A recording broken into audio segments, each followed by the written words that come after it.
Hello everyone. आज के video का टॉपिक है ज्येष्ठ माह के मेले और त्यौहार। मतलब ज्येष्ठ महीने में जो भी मेले और त्यौहार हम सेलिब्रेट करते हैं उन सभी को यहाँ पर हम क्वेश्चन एंड आंसर फॉर्मेट में डिस्कस करेंगे। तो चलो स्टार्ट करते हैं। तो मेले और त्यौहार जो टॉपिक है इसको समझने के लिए सबसे पहले आपके कुछ बेसिक फैक्ट क्लियर होने चाहिए। तो फर्स्ट बेसिक फैक्ट ये है कि हिंदू धर्म के मेले और त्यौहार जो हैं वो विक्रमी कैलेंडर पर आधारित है। और ये जो विक्रमी कैलेंडर होता है इसमें 12 महीने होते हैं। 12 महीनों का क्रम जो है वो आपको एज इट इज याद होना चाहिए। इन 12 महीनों के नाम अगर हम डिस्कस करें तो विक्रमी कैलेंडर के अनुसार पहला महीना आता है चैत्र, उसके बाद में वैशाख, फिर ज्येष्ठ जिसके बारे में आज के इस वीडियो में हम डिस्कस करेंगे।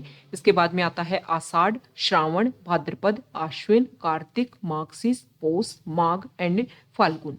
सेकंड बेसिक फैक्ट ये है कि जनवरी फरवरी जो अंग्रेजी कैलेंडर के महीने होते हैं इनमें 7 दिन का एक सप्ताह होता है और हर महीने में 4 से 5 सप्ताह होते हैं।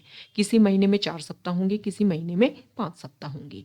अब अगर हम विक्रमी कैलेंडर के जो महीने हैं इनकी अगर हम बात करें तो इनमें जो महीना होता है वो 2 भागों में बटा होता है।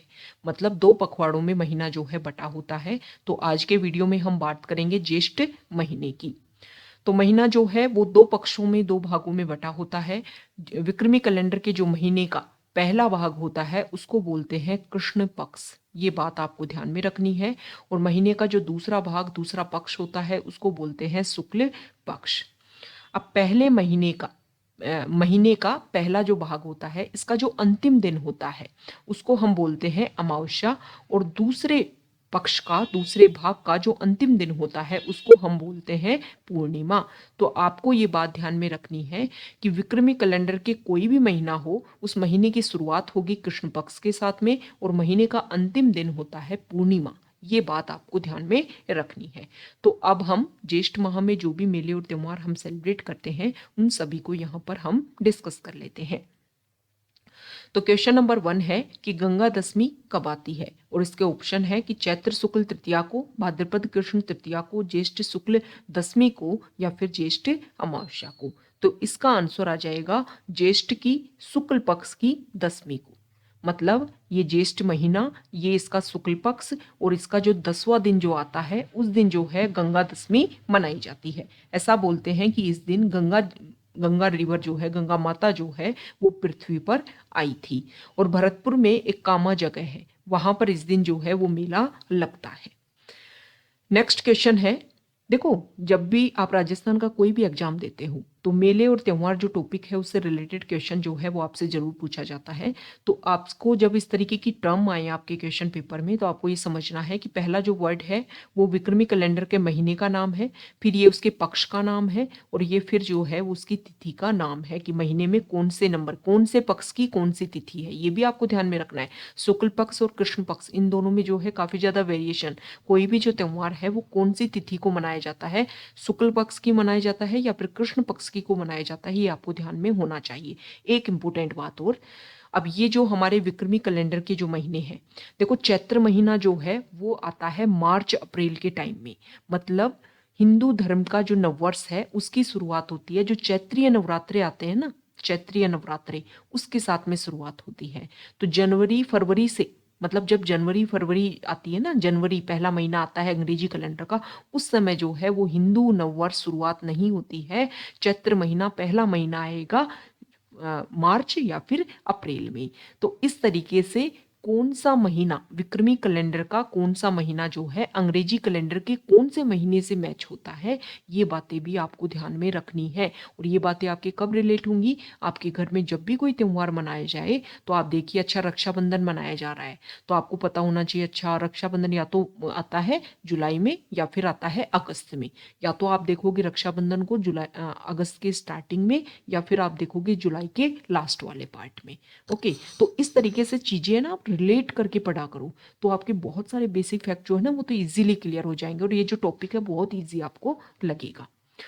नेक्स्ट क्वेश्चन है कि वट वृक्ष अमावस्या कब आती है। तो इसके ऑप्शन है चैत्र अमावस्या को, ज्येष्ठ अमावस्या को, भाद्रपद अमावस्या को, कार्तिक अमावस्या को। तो इसका आंसर आ जाएगा कि ज्येष्ठ महीने का पहले पक्ष का जो अंतिम दिन होता है, मतलब ज्येष्ठ अमावस्या जो होती है उसी दिन वट वृक्ष अमावस्या जो है मनाई जाती है और इस दिन वट के पेड़ की जो है पूजा की जाती है। तो इसका आंसर आ जाएगा ज्येष्ठ अमावस्या को।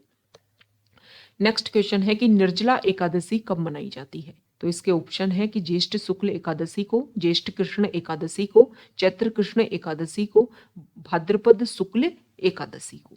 तो देखो इसका आंसर आएगा कि निर्जला एकादशी जो है वो ज्येष्ठ महीना है और उसकी शुक्ल पक्ष की एकादशी को जो है निर्जला एकादशी मनाई जाती है। इस दिन जो व्रत करते हैं वो पानी नहीं पीते हैं, लेकिन दूसरे लोगों को इस दिन जो है पानी पिलाते हैं ताकि उनको पुण्य मिल सके।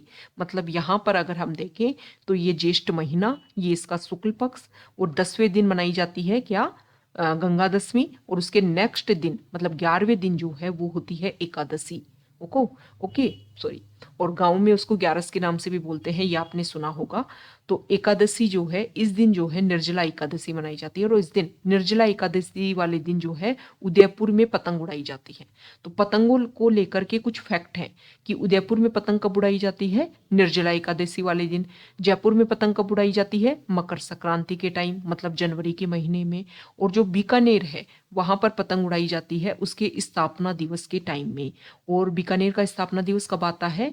कि ज्येष्ठ महीने से पहले का जो महीना है वैशाख महीना, वैशाख महीने की शुक्ल पक्ष की जो तृतीया है, जो जिसको हम अक्षय तृतीया खतीज के नाम से जानते हैं, उस दिन बीकानेर का स्थापना दिवस आता है और उस दिन जो है बीकानेर में पतंग उड़ाई जाती है। तो ये अलग अलग फैक्ट है पतंगों को लेकर के भी, ये भी आपको ध्यान में होने चाहिए। लेकिन आरपीएससी जो है वो ज्यादातर फोकस करती है जयपुर में जो पतंग उड़ाई जाती है, मतलब जनवरी महीने में।